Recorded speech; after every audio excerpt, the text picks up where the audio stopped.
Hello दोस्तों, आपका स्वागत है हमारे YouTube चैनल में। आज आपके लिए लाए ग्रुप डी से संबंधित महत्वपूर्ण प्रश्न जो कि आगामी परीक्षा में आ सकता है। चलिए स्टार्ट करते हैं। पहला प्रश्न है, प्रवीण कुमार जिन्होंने 2024 पैरालंपिक खेलों में पुरुषों की ऊंची कूद जो है मेंस हाई जंप T64 स्पर्धा में जो है स्वर्ण पदक जीता है, किस खेल से संबंधित है? तो स्वर्ण पदक जीता है प्रवीण कुमार ने जो है वह पैरा एथलेटिक्स से। क्या है? तो पैरा एथलेटिक्स जो है ऑप्शन ए इसका आंसर हो जाएगा। नेक्स्ट क्वेश्चन है, 2025 में महिला वनडे क्रिकेट यानी वुमेन्स ओडीआई क्रिकेट में सबसे तेज शतक किस महिला क्रिकेटर ने जो है लगाया है? तो ऑप्शन है स्मृति मंदाना, मैग लेनिंग, हरमनप्रीत कौर और बेथ मूनी। तो बेथ मूनी यानी ऑप्शन 4 में जो है बेथ मूनी है। तो इसका आंसर क्या हो जाएगा? तो 20 सितंबर 2025 को नई दिल्ली के अरुण जेटली स्टेडियम में भारत बनाम ऑस्ट्रेलिया के तीसरे वनडे मैच में स्मृति मंदाना ने 50 गेंदों में शतक लगाकर 2025 का सबसे तेज महिला वनडे शतक बनाया, जो भारतीय महिला क्रिकेट का रिकॉर्ड भी है। यह महिला वनडे इतिहास का दूसरा सबसे तेज शतक है। पहला मेग लेनिंग का 45 गेंदों का 2012 में जो यह रिकॉर्ड बनाया गया था। तो इस क्वेश्चन का आंसर क्या हो जाएगा? तो इस क्वेश्चन का आंसर स्मृति मंदाना जो है ऑप्शन ए इसका आंसर हो जाएगा। नेक्स्ट क्वेश्चन आता है इसमें, सतत विकास सूचकांक 2025 सस्टेनेबल डेवलपमेंट गोल इंडेक्स 2025 में भारत यानी इंडिया का रैंकिंग जो है क्या है? सस्टेनेबल डेवलपमेंट इंडेक्स में भारत का रैंकिंग क्या है? ऑप्शन है 99वां, 101वां, 109वां और 115वां स्थान। 4 ऑप्शन जो है इसमें दिया गया है। तो इसका आंसर क्या हो जाएगा?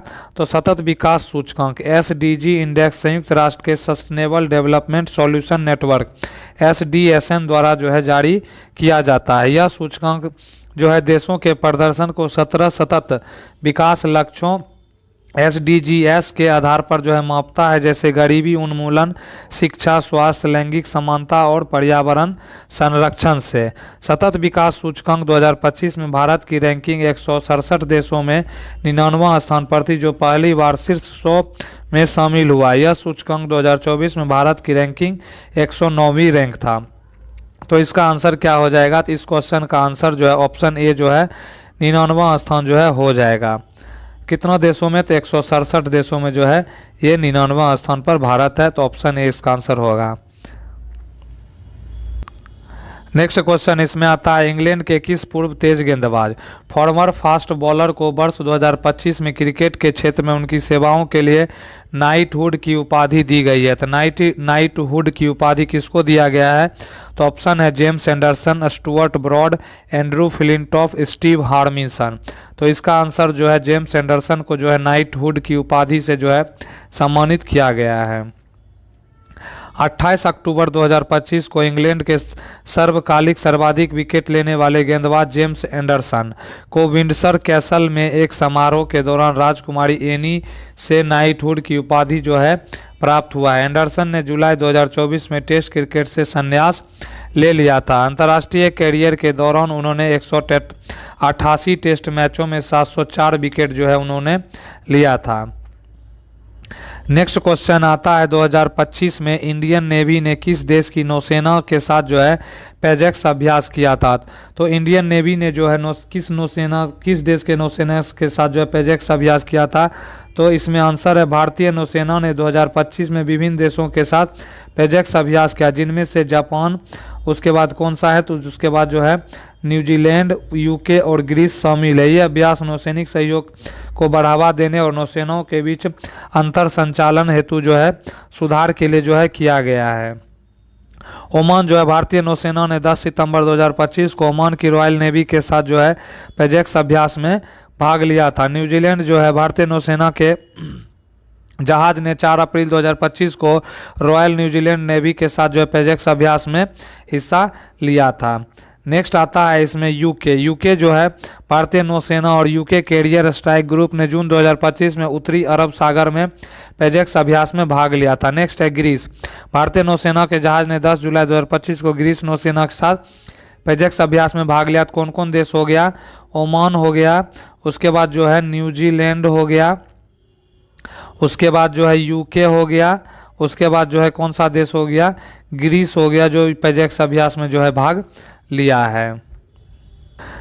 नेक्स्ट क्वेश्चन आता है इसरो का 17वां मिशन कौन सा था। इसरो का 17वां मिशन कौन सा था। ऑप्शन है GSLV F-15, PSLV C-40, LVM जो है 3 जो है, उसके बाद GSLV F-10 है। ये 4 ऑप्शन जो है दिया गया है। तो इसका आंसर जो है इसरो के 17वें GSLV मिशन ने 29 जनवरी 2025 को NVS 02 नौवहन उपग्रह यानी नेविगेशन सैटेलाइट को सफलतापूर्वक जो है लॉन्च किया है। तो GSLV जो है मिशन था। तो ऑप्शन जो है GSLV, इसमें जो ऑप्शन जो है 2 ऑप्शन दिया गया है। नेक्स्ट आगे देखते हैं यह मिशन जो है किस लिए। तो यह मिशन जिसे GSLV F-15 नाम दिया गया था, भारत के जियो सिंक्रोनस सैटेलाइट लॉन्च व्हीकल की 17वीं उड़ान को यह दिया गया था। तो इसका आंसर जो है क्या हो जाएगा। तो इसका आंसर GSLV F-15 यानी ऑप्शन ए इसका आंसर हो जाएगा। नेक्स्ट क्वेश्चन आता है एक पोषण स्तर से दूसरे पोषण स्तर तक ऊर्जा का लगभग कितना प्रतिशत स्थानांतरित होता है। तो एक पोषण स्तर से दूसरे पोषण स्तर तक ऊर्जा का लगभग कितना प्रतिशत स्थानांतरित होता है। ऑप्शन है 5%, 10%, 20% और 50%। तो इसका क्या होगा। तो इसका आंसर जो है 10% जो है इसका आंसर ऑप्शन बी जो है हो जाएगा। पारिस्थितिकी तंत्र यानी इकोसिस्टम में ऊर्जा का प्रवाह लिंडमैन के 10% नियम के अनुसार होता है। इस नियम के अनुसार एक पोषण स्तर से दूसरे पोषण स्तर तक केवल लगभग 10% ऊर्जा ही स्थानांतरित हो पाती है। शेष जो है इसमें 90% ऊर्जा जीवों की चयापचय क्रियाओं यानी रिस्पायरेशन, मूवमेंट, ग्रोथ आदि और उष्मा हीट के रूप में जो है यह नष्ट हो जाती है। नेक्स्ट क्वेश्चन आता है इसमें विश्व स्वास्थ्य दिवस का विषय क्या था, यानी विश्व स्वास्थ्य दिवस का थीम क्या था। वर्ल्ड हेल्थ डे 2025 का थीम क्या था। तो ऑप्शन है स्वस्थ जन स्वस्थ दुनिया, स्वस्थ शुरुआत, आशापूर्ण भविष्य, स्वास्थ्य के लिए समान अवसर, हमारे स्वास्थ्य हमारी जिम्मेदारी। तो विश्व स्वास्थ्य दिवस जो है 7 अप्रैल को यह मनाया जाता है और इसका थीम था स्वस्थ शुरुआत आशापूर्ण भविष्य, यानी कि ऑप्शन बी जो है इसका आंसर हो जाएगा। नेक्स्ट क्वेश्चन आता है वह कौन सी प्रक्रिया है जिसमें एक कोशिका 2 कोशिकाओं में विभाजित होती है और जीन का स्थानांतरण होता है। तो इसका ऑप्शन है माइटोसिस, मायोसिस, निषेचन और कोशिका मृत्यु यानी एप्टोसिस। तो इस 4 ऑप्शन जो इसमें दिया गया है। तो इसका आंसर क्या हो जाएगा माइटोसिस, इसका आंसर जो है ऑप्शन ए हो जाएगा। माइटोसिस जो है वह कोशिका विभाजन की प्रक्रिया है जिसमें एकमात्र कोशिका 2 समान यानी जेनेटिकली आइडेंटिकल पुत्री कोशिकाओं में विभाजित होती है। नेक्स्ट क्वेश्चन आता है जून 2025 में आयोजित मध्य क्षेत्रीय परिषद सेंट्रल जोनल काउंसिल की 25वीं बैठक की अध्यक्षता किसके द्वारा की गई थी। तो ऑप्शन है नरेंद्र मोदी, राजनाथ सिंह, अमित शाह और योगी आदित्यनाथ। तो इसका आंसर जो क्या होगा केंद्रीय गृह एवं सहकारिता मंत्री श्री अमित शाह जो है 24 जून 2025 को वाराणसी उत्तर प्रदेश में मध्य क्षेत्रीय परिषद की 25वीं बैठक की अध्यक्षता जो है की गई थी। तो इसका आंसर जो है अमित शाह, ऑप्शन सी जो है इसका आंसर हो जाएगा।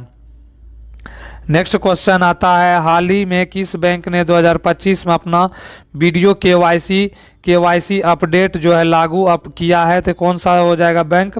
तो ऑप्शन है state bank of India, SBI, Punjab national bank जो है PNB, HDFC bank, India bank. तो इसका आंसर क्या हो जाएगा। इसका आंसर होगा पंजाब नेशनल बैंक ने 2025 में अपने ग्राहकों को KYC अपडेट करने के लिए कहा है, जिसमें वीडियो KYC भी एक विकल्प है।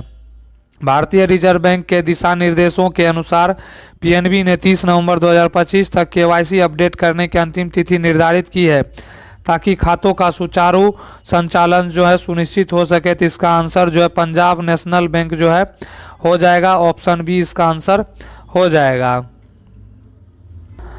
नेक्स्ट क्वेश्चन इसमें आता है आर्यन सिंह जिन्होंने किसानों की मदद के लिए AG रोबोट नामक AI रोबोट विकसित किया है जो मिट्टी परीक्षण, कीट पहचान और सिंचाई में सहायक है, वह किस राज्य से संबंधित है। तो आर्यन सिंह जो है किस राज्य से संबंधित है।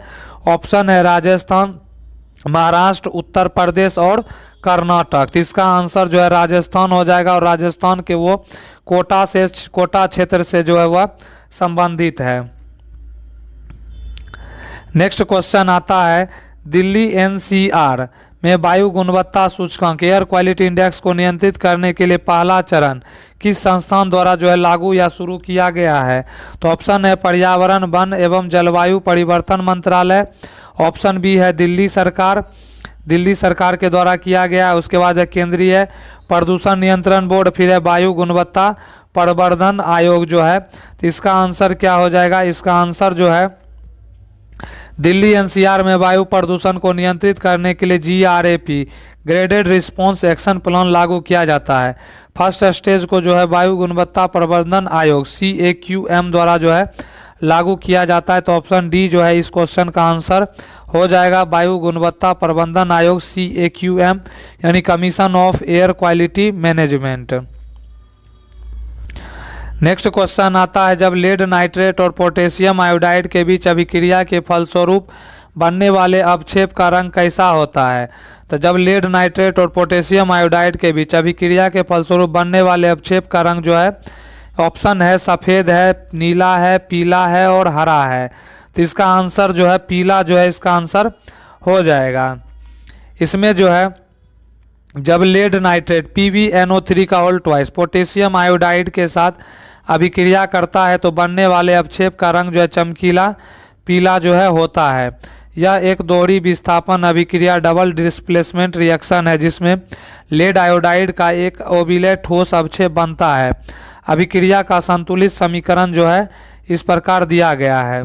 इसमें जो है PbNO3 का होल ट्वाइस यानी एक्वस होगा, फिर 2Ki जो है ये भी एक्वस होगा। जब रिएक्शन करेगा तो PbI2 जो है सॉलिड बनेगा, 2K जो है 2K इसमें आ जाएगा NO3 जो आ जाएगा। यहाँ PbI2 जो है लेड आयोडाइड पीले रंग का अवक्षेप है, और जबकि पोटेशियम नाइट्रेट यानी KN जो है O3 जो है इसमें आएगा। तो पोटेशियम नाइट्रेट जो है विलयन में घुला रहता है। नेक्स्ट क्वेश्चन आता है, रदरफोर्ड ने किस परिक्रमण यानी प्रकीर्णन प्रयोग के द्वारा परमाणु के नाभिक की खोज की थी? तो रदरफोर्ड के द्वारा जो है स्कैटरिंग एक्सपेरिमेंट के द्वारा परमाणु के नाभिक की खोज की। तो ऑप्शन है अल्फा कण प्रकीर्णन प्रयोग, कैथोड किरण प्रयोग, गोल्ड लीफ इलेक्ट्रोस्कोप प्रयोग, एक्सरे परिवर्तन। तो एक्सरे विवर्तन प्रयोग, ये चार ऑप्शन जो है इसमें दिया गया है। तो इसका आंसर क्या हो जाएगा? इसका आंसर होगा रदरफोर्ड ने अल्फा कण प्रकीर्णन प्रयोग, जिसे गोल्ड फाइल प्रयोग भी कहा जाता है, के द्वारा परमाणु के नाभिक की खोज की थी। इस प्रयोग में उन्होंने सोने की पतली पन्नी पर धनात्मक आवेशित अल्फा कणों की बौछार की और देखा कि अधिकांश कण सीधे निकल गए, लेकिन कुछ कण अपने रास्ते से हट गए, जबकि बहुत कुछ कम जो है कण वापस आ गए, जिससे यह निष्कर्ष निकला कि परमाणु के केंद्र में एक सघन और धनावेशित नाभिक जो है यह होता है। नेक्स्ट क्वेश्चन आता है, अयस्क यानी ओर से अशुद्धियां जो है इम्प्यूरिटीज और गैंग हटाने की प्रक्रिया को क्या कहा जाता है? तो अयस्क से अशुद्धियां और जो है गैंग को हटाने की प्रक्रिया को जो है ऑप्शन है परिशोधन यानी प्यूरिफिकेशन शुद्धिकरण, दूसरा है संकेंद्रण अयस्क का संवर्धन इनरिचमेंट या कंसंट्रेशन ऑफ ओर, नेक्स्ट है गलन यानी स्मेल्टिंग, फिर है विद्युत अपघटन इलेक्ट्रोलाइसिस। तो इसका आंसर जो है क्या हो जाएगा? तो इसका आंसर ऑप्शन बी जो है संकेंद्रण या अयस्क का संवर्धन इनरिचमेंट जो है किया जाता है। इसमें जो है अयस्क ओर से अशुद्धियाँ गैंग हटाने की प्रक्रिया को संकेंद्रण अयस्क का संवर्धन यानी इनरिचमेंट और जो है कंसंट्रेशन ऑफ ओर जो है कहा जाता है। तो ऑप्शन बी इसका आंसर हो जाएगा। नेक्स्ट क्वेश्चन आता है, डाल्टन के परमाणु सिद्धांत के बारे में निम्नलिखित में से कौन सा कथन सही है? तो डाल्टन के परमाणु सिद्धांत के बारे में कौन सा कथन सही है? तो ऑप्शन ए है परमाणु का नाभिक धनात्मक होता है और उसके चारों ओर इलेक्ट्रॉन चक्कर लगाते हैं। ऑप्शन बी है समान तत्व के सभी परमाणु द्रव्यमान और गुणों में समान होते हैं। ऑप्शन सी है परमाणु विभाज्य होता है और इसे उप परमाणविक कण जो है निकलते हैं। ऑप्शन डी क्या आता है? तो ऑप्शन डी है परमाणु में प्रोटॉन और न्यूट्रॉन नाभिक के बाहर स्थित होते हैं, तो ये गलत है। डाल्टन के अनुसार परमाणु सिद्धांत के अनुसार सभी पदार्थ परमाणुओं से बने होते हैं जिन्हें न तो बनाया जा सकता है और न ही नष्ट किया जा सकता है।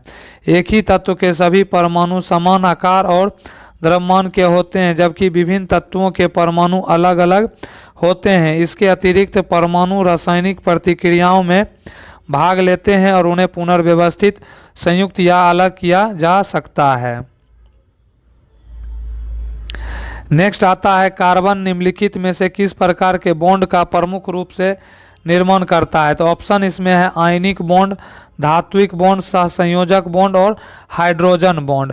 ये चार ऑप्शन जो है दिए गए हैं, तो इसका आंसर जो है होगा कार्बन के बाह्य कक्षा यानी आउटर सेल में 4 इलेक्ट्रॉन होते हैं। ऑक्टेट नियम यानी ऑक्टेट रूल को पूरा करने के लिए कार्बन इलेक्ट्रॉनों का साझाकरण जो है करता है। इस कारण कार्बन जो है मुख्य रूप से सहसंयोजक बॉन्ड जो है बनाता है, कोवैलेंट बॉन्ड जो है यह बनाता है। तो इसका आंसर जो है क्या हो जाएगा? तो ऑप्शन सी जो है इसका कोवैलेंट बॉन्ड जो है ऑप्शन सी इसका आंसर हो जाएगा। नेक्स्ट क्वेश्चन आता है धातु यानी मेटल और कार्बनिक अम्ल यानी ऑर्गेनिक एसिड की अभिक्रिया से कौन सी गैस बनती है? तो धातु यानी मेटल और कार्बनिक अम्ल की अभिक्रिया से कौन सी गैस बनती है? ऑप्शन है oxygen, carbon dioxide, hydrogen gas और नाइट्रोजन। तो आंसर होगा जब कोई धातु जैसे जिंक, मैग्नीशियम, आयरन किसी कार्बनिक अम्ल जैसे एसिटिक अम्ल, फॉर्मिक अम्ल के साथ अभिक्रिया करता है तो लवण, साल्ट और हाइड्रोजन गैस बनती है। अम्ल धातु कार्बोनेट से अभिक्रिया कर डैश गैस मुक्त करते हैं, तो कार्बन डाइऑक्साइड गैस जो है यह मुक्त करता है। तो क्या होगा? तो यह कार्बन डाइऑक्साइड गैस जो है आंसर इसका हो जाएगा।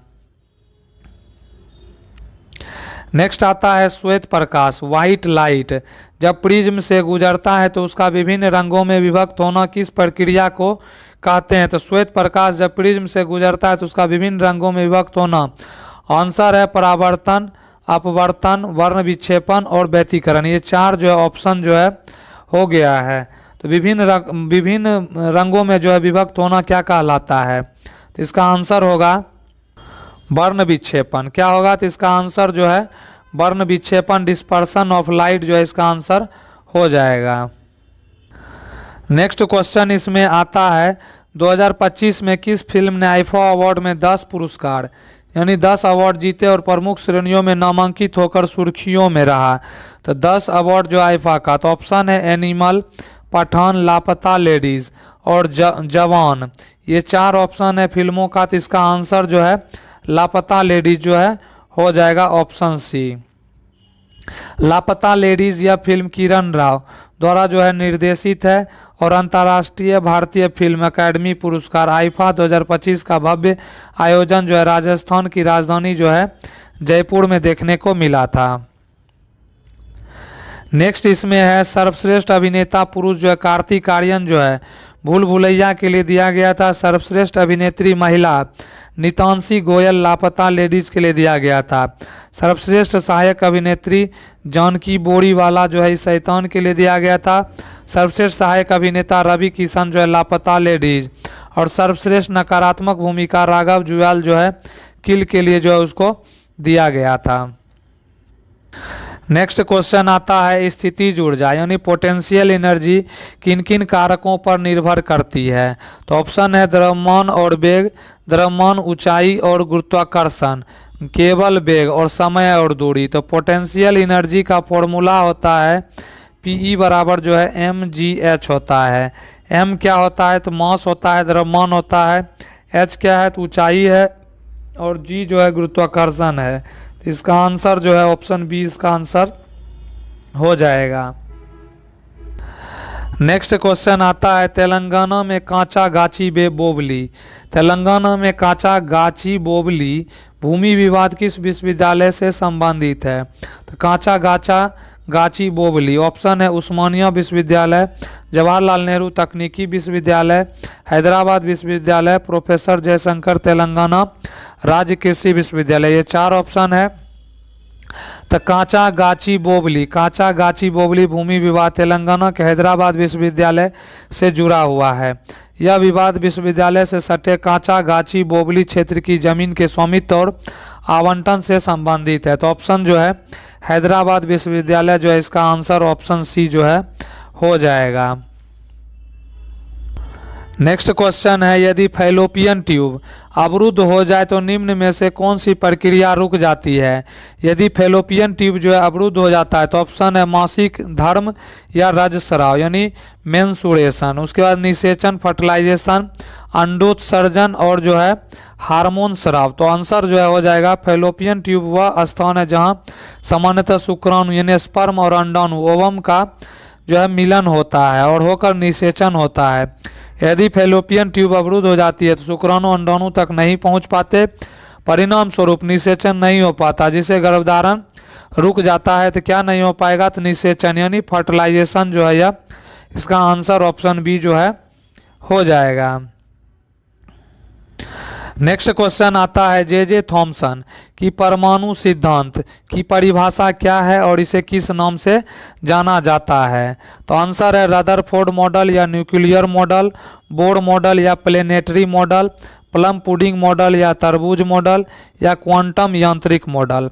तो आंसर होगा जे थॉमसन का परमाणु सिद्धांत कहता है कि परमाणु एक समान रूप से फैले हुए धनाशित गोले यानी यूनिफॉर्मली पॉजिटिव चार्ज स्फीयर की तरह होता है और इसमें जो है जिसमें ऋणावेशित इलेक्ट्रॉन जो है निगेटिवली चार्ज इलेक्ट्रॉन जुड़े रहते हैं। यह मॉडल प्लम पुडिंग मॉडल या तरबूज मॉडल के नाम से जाना जाता है। तो प्लम पुडिंग मॉडल, तरबूज मॉडल जो है इस क्वेश्चन का आंसर जो है ऑप्शन सी जो है यह हो जाएगा। नेक्स्ट क्वेश्चन आता है, जो गरुदा यानी कि गरुदा ड्रोन या गरुदा एरोस्पेस किस शहर में स्थित है। तो ऑप्शन है बेंगलुरु, हैदराबाद, पुणे और चेन्नई। तो गरुड़ ड्रोन एरोस्पेस जो है यह चेन्नई में स्थित है। कहाँ है, तो चेन्नई, ऑप्शन सी जो है गरुड़ ड्रोन एरोस्पेस जो है चेन्नई में स्थित है। नेक्स्ट क्वेश्चन आता है, पौधों की कोशिकाओं यानी प्लांट सेल में प्लाज्मा झिल्ली यानी प्लाज्मा मेम्ब्रेन के बाहर उपस्थित कठोर बाहरी आवरण को क्या कहते हैं। तो पौधों की कोशिकाओं में प्लाज्मा झिल्ली के बाहर उपस्थित कठोर बाहरी आवरण को ऑप्शन है प्लाज्मा झिल्ली, नाभिकीय झिल्ली, कोशिका भित्ति या कोशिका द्रव, ये चार ऑप्शन है। तो आंसर हो जाएगा पौधों की कोशिकाओं में प्लाज्मा झिल्ली के बाहर एक कठोर एवं मजबूत संरचना होती है जिसे कोशिका भित्ति यानी सेल वॉल जो है यह कहते हैं। तो आंसर क्या हो जाएगा, तो सेल वॉल यानी कोशिका भित्ति जो है इसका आंसर ऑप्शन सी जो है यह हो जाएगा। नेक्स्ट क्वेश्चन आता है, यदि विद्युत शक्ति पावर जो है 840 वाट है और वोल्टेज जो है 220 वोल्ट है तो प्रतिरोध का मान क्या होगा। तो पावर बराबर जो है 840 वाट जो है दे दिया है, वोल्टेज दे दिया है 220 वोल्ट, तो क्या होता है, तो आर निकालना है। तो पी बराबर जो है वी स्क्वायर बटा आर जो है होता है, यानी 220 गुना 220 बटे जो है 840 जो है यह 840 जो है आ जाएगा। तो इसमें जो है ये कट जाएगा 0 0, तो कितना हो जाएगा, तो 22 गुना जो है 220 अब बटे जो है कितना हो जाएगा 84 हो जाएगा। जब इसको हम जो है क्या करेंगे कैलकुलेट करेंगे तो लगभग में जो है 57.6 ओम जो है यह आंसर आ जाएगा, ऑप्शन बी इसका आंसर हो जाएगा। नेक्स्ट क्वेश्चन आता है, इसमें 4 न्यूटन का एक जो है नियत कांस्टेंट फोर्स 2 kg द्रव्यमान वाले एक बॉक्स पर 5 सेकेंड तक जो है लगाया जाता है। तो यदि बॉक्स का प्रारंभिक वेग 10 मीटर पर सेकेंड है तो उसका अंतिम वेग जो है क्या होगा। तो ऑप्शन है 15 मीटर प्रति सेकेंड, 20 मीटर प्रति सेकेंड, 25 मीटर प्रति सेकेंड और 30 मीटर प्रति सेकेंड जो है इसका ऑप्शन दिया गया है। नेक्स्ट जो है इसका आंसर क्या होगा, तो न्यूटन के दूसरे नियम से जो है F बराबर ma होता है, तो ए बराबर F बाई एम यानी कि 2 मीटर प्रति सेकेंड स्क्वायर इसका एक्सेलरेशन आ जाएगा। और गति के प्रथम समीकरण से v बराबर u प्लस ए टी होता है, तो इस पर पुट कर देंगे तो 20 मीटर प्रति सेकेंड जो है इसका आंसर हो जाएगा। तो इस क्वेश्चन का आंसर क्या होगा, 20 मीटर प्रति सेकेंड जो है इस क्वेश्चन का आंसर हो जाएगा। नेक्स्ट क्वेश्चन आता है, निम्नलिखित में से कौन से कार्य स्मूथ एंडोप्लाज्मिक रेटिकुलम द्वारा जो है किए जाते हैं? तो SER स्मूथ एंडोप्लाज्मिक रेटिकुलम। तो स्मूथ एंडोप्लाज्मिक रेटिकुलम पर राइबोसोम नहीं होते और यह मुख्यतः चयापचयी कार्य करता है। लिपिड का संश्लेषण SER यानी फॉस्फोलिपिड्स और अन्य लिपिड्स का निर्माण करता है। ग्लाइकोजेनोलिसिस विशेषकर यकृत की कोशिकाओं में SER ग्लाइकोजन को ग्लूकोज में तोड़ने में सहायता करता है। एस्टेरोल चयापचय स्टेरॉयड हार्मोन और कोलेस्ट्रॉल से जुड़े चयापचय में SER की भूमिका होती है। डिटॉक्सिफिकेशन SER दवाइयों और विषैले पदार्थों को निष्क्रिय करने में जो मदद करता है, खासकर यकृत कोशिकाओं में ऐसा करता है। नेक्स्ट क्वेश्चन आता है, गर्भावस्था के दौरान भ्रूण द्वारा उत्पन्न अपशिष्ट पदार्थों को मुख्य रूप से किसके द्वारा जो है बाहर निकाला जाता है? तो ऑप्शन है अपरा यानी प्लेसेंटा, भ्रूण की किडनी, एमनियोटिक थैली या गर्भनाल या नाल। आंसर होगा गर्भावस्था के दौरान भ्रूण के अपशिष्ट पदार्थों जैसे कार्बन डाइऑक्साइड, यूरिया आदि का निष्कासन प्लेसेंटा के माध्यम से होता है। भ्रूण को विकास के दौरान प्रोटीन और अन्य पोषक तत्व मुख्य रूप से प्लेसेंटा यानी अपरा द्वारा जो है यह मिलता है। तो आंसर जो है इसका क्या हो जाएगा? प्लेसेंटा जो है इसका आंसर हो जाएगा। नेक्स्ट क्वेश्चन आता है, हाल ही में समाचारों में उल्लेखित ई जागृति पोर्टल का प्राथमिक उद्देश्य क्या है? ई जागृति जो है पोर्टल का प्राथमिक उद्देश्य क्या है? तो ऑप्शन है सरकारी ई सेवाओं की जानकारी प्रदान करना, डिजिटल भुगतान को बढ़ावा देना, वित्तीय उपभोक्ताओं की शिकायतों का एकीकृत और त्वरित समाधान करना, साइबर अपराधों की रिपोर्टिंग करना। ये चार जो है ऑप्शन दिया गया है। तो इसका आंसर जो है हो जाएगा ई जागृति पोर्टल। ई जागृति पोर्टल का मुख्य उद्देश्य उपभोक्ता न्याय प्रणाली को डिजिटल, तेज और जो है सुलभ बनाना। यह पुराने सिस्टम को मिलाकर एक एकीकृत मंच प्रदान करता है जिससे उपभोक्ता विवादों का निपटारा जल्दी और पारदर्शिता के साथ जो है हो सके। तो दोस्तों कैसा लगा वीडियो? प्लीज़ इसको जो है लाइक करें, कमेंट करें, शेयर करें। नए हैं तो चैनल को सब्सक्राइब करें। वीडियो देखने के लिए आपका दिल से धन्यवाद।